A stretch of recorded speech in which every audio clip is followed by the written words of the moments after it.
Back in March of this year, I was going into my doctor for my regular PrEP checkup. PrEP being pre-exposure prophylaxis, which is a medication that prevents HIV.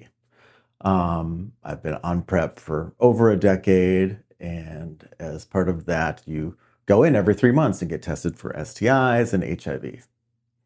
So this time around was no different. I went in to my local provider, which is Howard Brown Health here in Chicago, got my tests, went home. I think it was the next day where I started to get the results through the automated system. Um, the STIs, everything clear, no problems there. And then I got the HIV test results and it came back as reactive, which means testing positive. I was very surprised. I immediately was thinking, "Oh my gosh, what happened? What did I do? What were my activities? What about my partner? I had my appendix out. Was there some weird complication in surgery? All of these thoughts. My mind was just racing. Like I was immediately taken back to the bad old days before we had good therapies for preventing HIV, and before we had good drugs to manage HIV and AIDS. I came out in the 90s, which is when there were no great drugs, when people were very much actively dying of AIDS. Every time I got tested back then, it was wrapped in fear and doubt and what am I going to do and what happens if it's positive and lots of anxiety. So I immediately contacted Howard Brown, went back in for an appointment that same day, and they did a quick test which showed non-reactive, so negative, and then they did a blood test, which was the more definitive one. And after, I think it was a day or two, I got the results back and it was non-reactive. So it was in fact a false positive. And, I've been tested for HIV, like I said, probably almost 100 times over the course of my life, at least a few times a year before PrEP and then every 3 months as I've been on PrEP.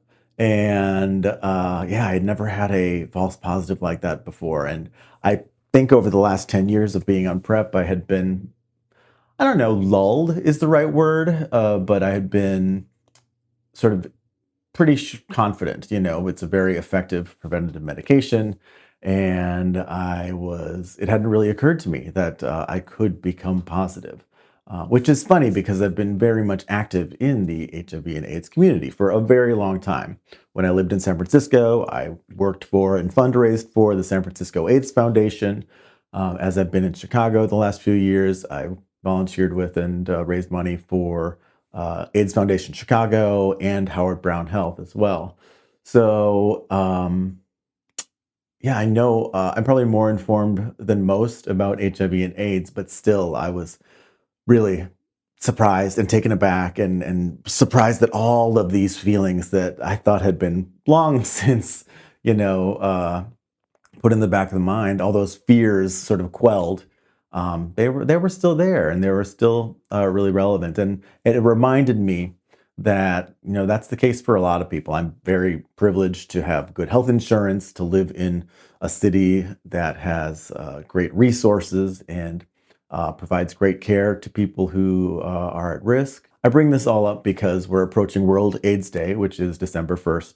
And I recently read in the news that the Trump administration was ordering agencies not to recognize World AIDS Day.